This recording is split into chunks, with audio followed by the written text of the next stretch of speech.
What's up, guys? Welcome back to my channel. I'm Bryce, and today I'm reading chapter 31 of the Parker Inheritance. Let's begin. Chapter 31, Siobhan, Washington, August 10th, 1957.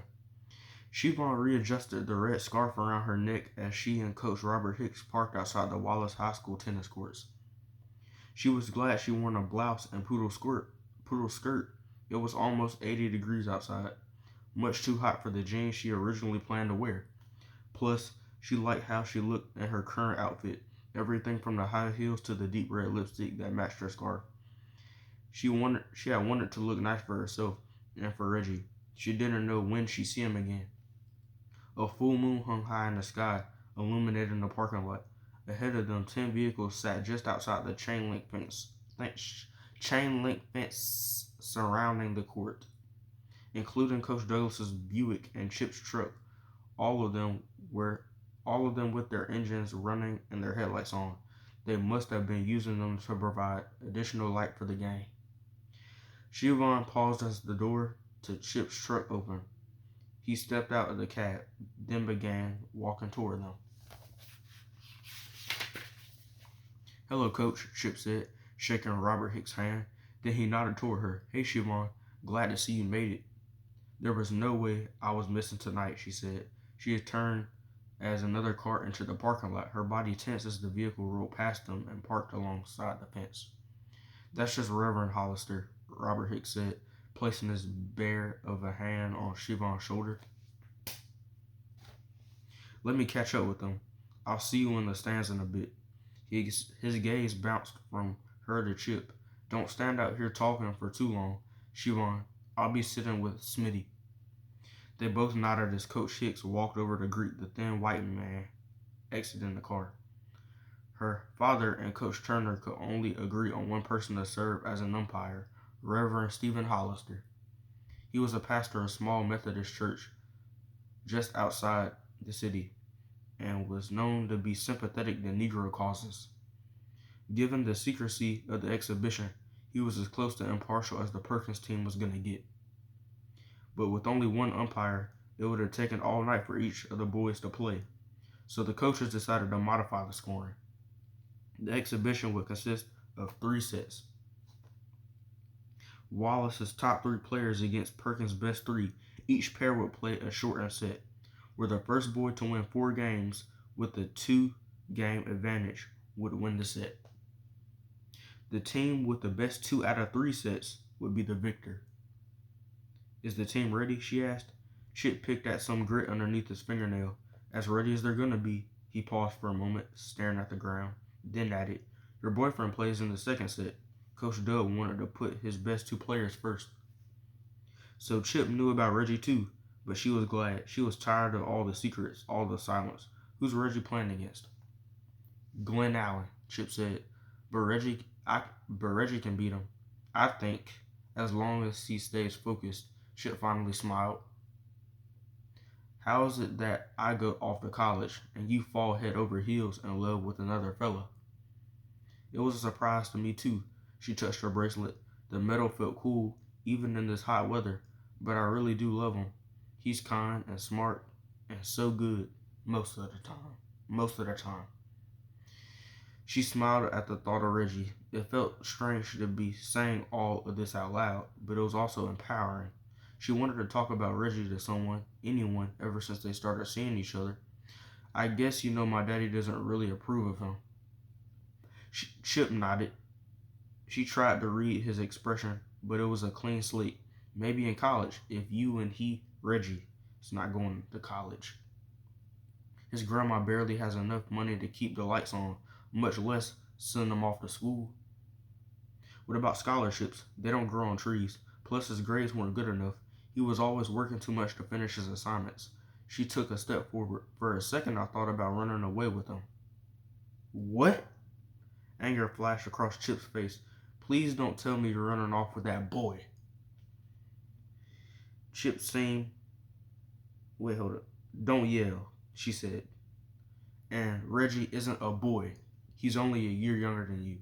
Chip seemed to consider this. "You're right," he said quietly. I'm sorry, I didn't mean it like that. She nodded at him, letting him know it was okay. And of course, I'm not going to leave with Reggie, not because I don't want to. It's just, if I ran away, I'd never be able to come back home. I'd never see Mama and Daddy or any of my friends. Your daddy will eventually forgive you. Are we talking about the same big dub? She looked toward the court. The cars were blocking her view, but she could hear the sound of tennis balls bouncing against the ground. We should head in. We should head on in. Chip rubbed the back of his head. Want to sit with us? Better not, she said. Don't want to cause a scene. Yeah, you're probably right. Marion Allen is already riled up. It would just make things worse if he saw you with us. He shook his head. People aren't even forcing us to sit apart, and we're still segregating ourselves. I wasn't talking about that, she said. I don't want Reggie to see us together. He doesn't really like you. As Chip smirked, Siobhan rolled her eyes. Don't let that get to your head, Charles. She started toward the gate. Wait here for a few minutes, then you can follow me in. Siobhan caught sight of Reggie as she entered the fence, and he and the other boy stood with her father in the court nearest the stands, softly lobbing tennis balls to one another. They all wore white shorts and white collared shirts. Her mama had spent the last few nights sewing the school logo onto the pockets. She walked up the bleachers and took a seat beside Coach Hicks. He sat about halfway up with Mr. Smith and a few other Negroes. Siobhan quickly counted the number of white people in the stands. There were at least 20, and many of them seemed to be friends with Marion Allen. She wondered how many people Marion had told about this secret game.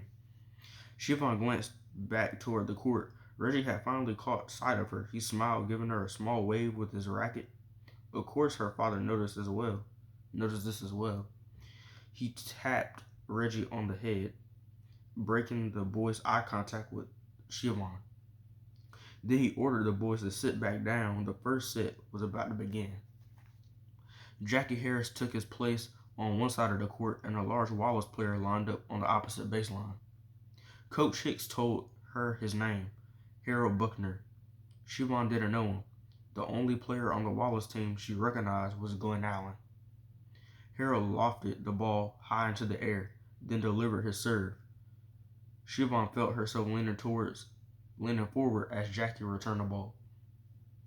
Tennis matches were always quiet. There was never any of the hooping and hollering you got at football or basketball games. But the silence at the beginning of this game was unlike anything Siobhan had ever experienced. It was like everyone was holding their breath, waiting for the first point. Waiting while the ball bounced between Jackie and Harold, between black and white, 1, 2, 3, 4, 5 times. Eventually, Harold scored the first point against Jackie. Everyone let out a breath, and Marion Allen stood up and cheered. The game continued, with Marion letting out a little whoop every time Harold scored, and her father nodding in approval when Jackie returned the favor. Harold was good enough to easily win the first 2 games, but Siobhan noticed how hard he was breathing. He was out of shape and was clearly tired by the middle of the 3rd game. Her father must have noticed as well, because after a timeout, Jackie moved to the baseline and placed a more defensive strategy. Instead of trying to hit winning shots like before, Jackie focused on just keeping the ball in play, forcing Harold to expend more energy chasing the ball around the court, which led to Harold becoming more tired and making more errors. Harold was barely even trying to move by the last game. Set 1 went to Jackie, 5-3, 5-3. The boys met at the net. Jackie held out his hand, and after an eternity, Harold gave it a half-hearted shake. Siobhan rubbed her bracelet for luck as Reggie warmed up with his teammate, Mordecai.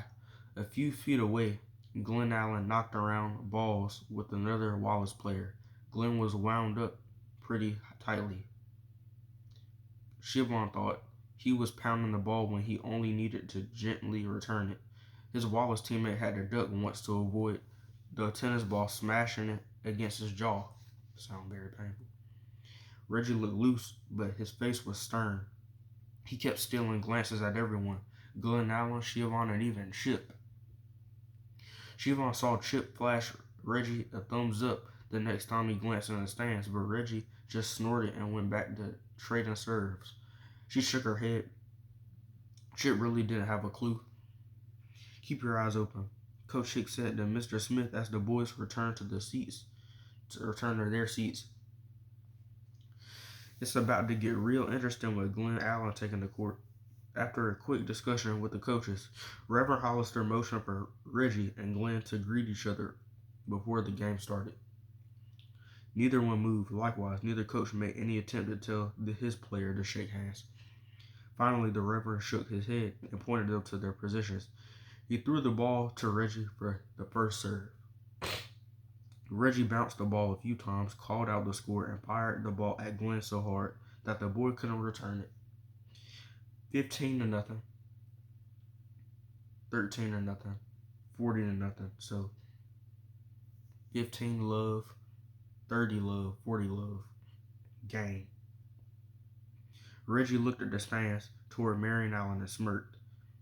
After switching sides, Glenn served for the next game and started off just as strongly as Reggie with 2 aces.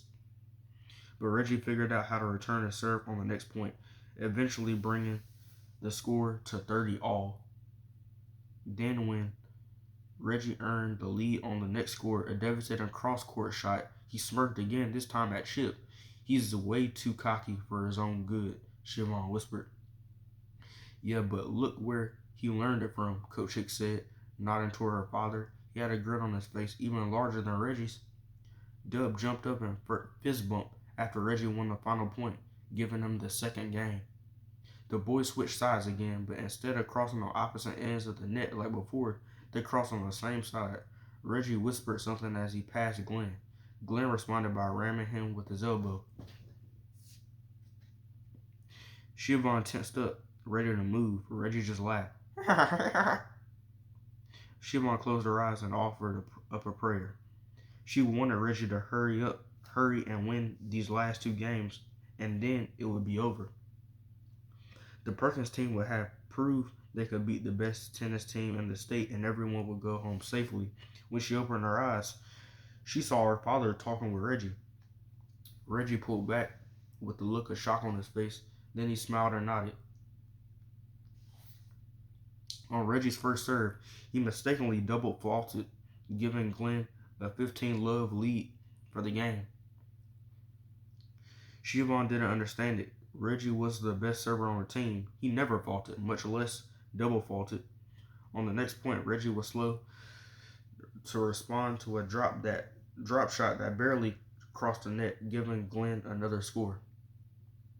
This went on a few more times, and suddenly Glenn Allen had won his first game. Siobhan looked at her father, assuming that steam was about to shoot from the man's head, but Big Dub just sat there, slowly nodding, his hand on his chin.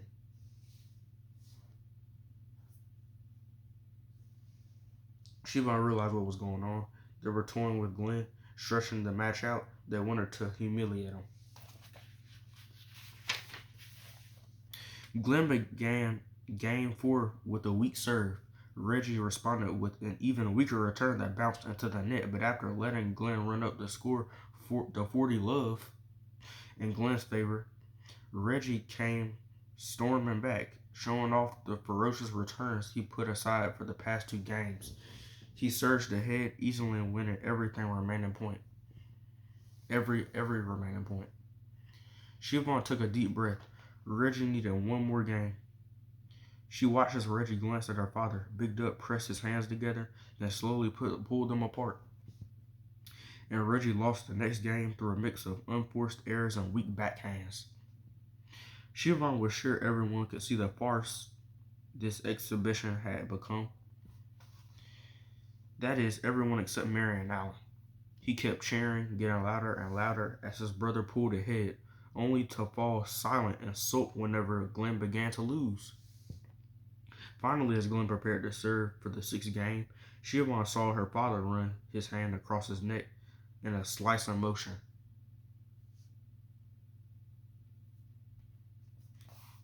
Reggie grinned. Then his eyes narrowed, and he turned his attention to his opponent. Glenn served the ball. Reggie knocked it back so fast that Glenn could only watch as the ball bounced past him.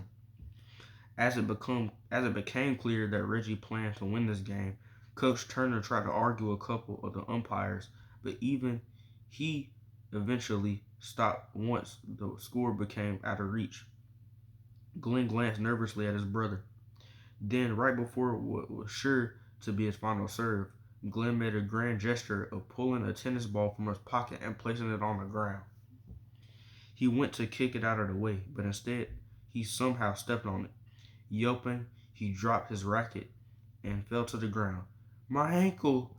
I think I sprained it. Siobhan rolled her eyes. Sure, it wasn't nice the way that Reggie had toyed with him, but this was the lamb, the inevitable. What is so insulting for Glenn to lose a colored player that he would rather fake an injury? Coach Turner knelt in front of Glenn and as Marion rushed over. They helped Glenn to his feet and led him to the bleachers. She was sure Glenn favored the wrong foot. We need to reschedule the exhibition, Marion yelled. He can't play on a bum ankle. We need... I already read that. My bad. Yeah, another white man yelled. Don't let the game end like this. This ain't fair. Siobhan watched her father and Adam Douglas saunter over to Reverend Hollister and Coach Turner in the center of the court. Come on, Robert Hicks said, standing. It's time for us to leave. Siobhan frowned. But I promised Big Dub I'd get you out of here the minute things went bad, Coach Hicks said. And that's exactly what's about to happen. I'll follow you down, Mr. Smith said. See if I can talk some sense to Dub.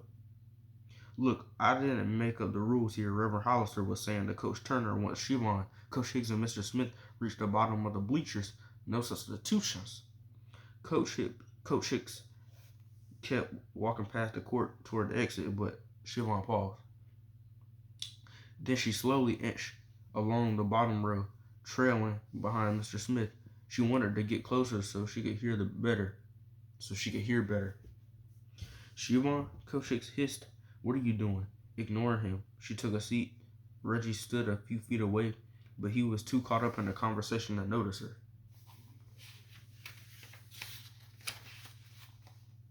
Either your player forfeits the set, or he gets back out there and finishes the game, Reverend Hollister continued. That's final. No, we need to reschedule, Coach Turner said. And what? We forget the current score and start all over again? Big Dub shook his head. Come on, Coach. You're a man of integrity. You're a fine one to be talking about integrity with the stunt you just pulled. Coach Turner crossed his arms. And I don't care what the rules are. I'm not about to let word get out that we lost to a bunch of colored boys.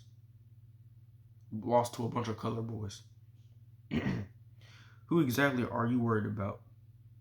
Dub asked, his grin widening. Marion Allen? Fine, I'll tell him. Adam Douglas grabbed Dub's arm. Reverend Hollister is the one in charge here. Let's have him make the announcement. He turned to the Reverend. Don't tell them we won. Say they lost because of forfeit due to injury. But that's a lie, Big Dub said. A win's a win, Adam said. Siobhan looked up as Robert Hicks wrapped up his hand around her arm. You've heard enough. He pulled her to her feet. Or do you want me to talk to your daddy about this? Shaking her head, she glanced back at her father. He was talking with the team, the grin on his face wide and bright. She wanted to call out to Reggie to tell him goodbye, but decided against it. As Siobhan followed Coach Hicks from the court, she heard Reverend Hollister addressing the small crowd. A few people booed and the others cursed. Someone yelled, tell them color boys cheated. Them color boys cheated. But this is what the quote says. Them color boys cheated, didn't they? Then she heard glass smashing against the ground. She whipped back around. Adam Douglas and Chip had corralled the Perkins teams and was leading them away from the bleachers. A glass bottle had shattered a few feet away from them, but none of the boys seemed to be injured. Her father remained on the court, but Mr. Smith was doing his best to pull him away as well. Let's go, Robert Hicks said, grabbing her arm again. This time, he didn't release her until he placed He placed her in the car. As she rubbed her arm, she searched the crowd, looking for Reggie. All she saw was a sea of white faces, and they were all angry. And that is chapter 31. So tomorrow I'll be reading chapter 32, and that's about it. Peace out.